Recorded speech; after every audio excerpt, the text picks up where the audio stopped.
দেশনেত্রী বেগম খালেদার পক্ষ থেকে, আমাদের নেতা জনাব তারেক রহমানের পক্ষ থেকে, বাংলাদেশের স্বাধীনতার ঘোষক আমাদের দলের প্রতিষ্ঠাতা শহীদ প্রেসিডেন্ট জিয়াউর রহমানের পক্ষ থেকে আমরা যে জিনিসটা বার্তাটা পৌঁছাতে চাই সেটা হচ্ছে আমরা যে কাজগুলা করব সেই কাজগুলা করার মতো সক্ষমতা আমাদের আছে। সেটা আমরা অতীতে দেশ পরিচালনার দায়িত্বে যখন ছিলাম তখন আমরা পরিচালনা প্রমাণ করেছি।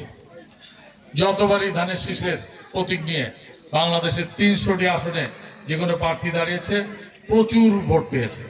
এর প্রচুর ভোট পাওয়া মানে জনগণের সমর্থন।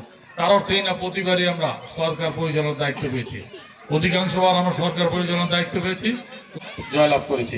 এটাকে প্রমাণ করে যে ধানের শীষের প্রতি এদেশের মানুষের প্রচুর সমর্থন আছে।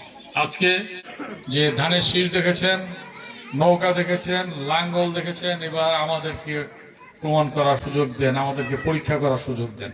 পরিষ্কার উত্তর গতকাল আমাদের নেতা জনাব তারেক রহমান বলেছেন আপনারা কি করতে পারেন এবং আপনাদের যে ইচ্ছার প্রতিফলনটা কি সেটা 1971 সালে এদেশের মানুষ দেখেছে।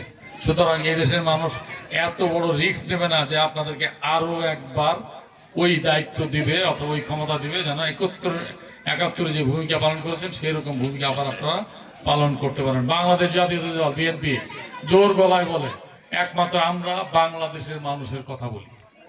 যারা পালিয়ে গেছে তাদের ভারত প্রীতি, আর যারা আসতে চেষ্টা করছে প্রতিদ্বন্দ্বিতা করতে পারে তাদের প্রীতি পাকিস্তানের প্রতি, সোজা হিসাব। আর আমাদের প্রীতি বাংলাদেশের। আমরা কাজ করি, যে কাজ করে তার ভুল হয়, যে কাজ করে না তার কোনো ভুল হয় না। আমরা 100টা কাজ করলে তার মধ্যে আমাদের 5টা 10টা কাজ ভুল হইতে পারে। সেই ভুল স্বীকার করে সামনের দিকে সেইটা সংশোধনের রাস্তা করে আমরা সেটা সংশোধনের মতো করে আমরা কাজ করব। আমাদের সময় সংক্ষেপ, পরিশেষে আমি আপনাদেরকে আবারও আহ্বান জানাচ্ছি ধানের শীষের প্রতি আপনাদের সমর্থন রাখবেন এই আশা করে আমার বক্তব্য শেষ করছি। সবাইকে ধন্যবাদ। আল্লাহ হাফেজ। বাংলাদেশ জিন্দাবাদ।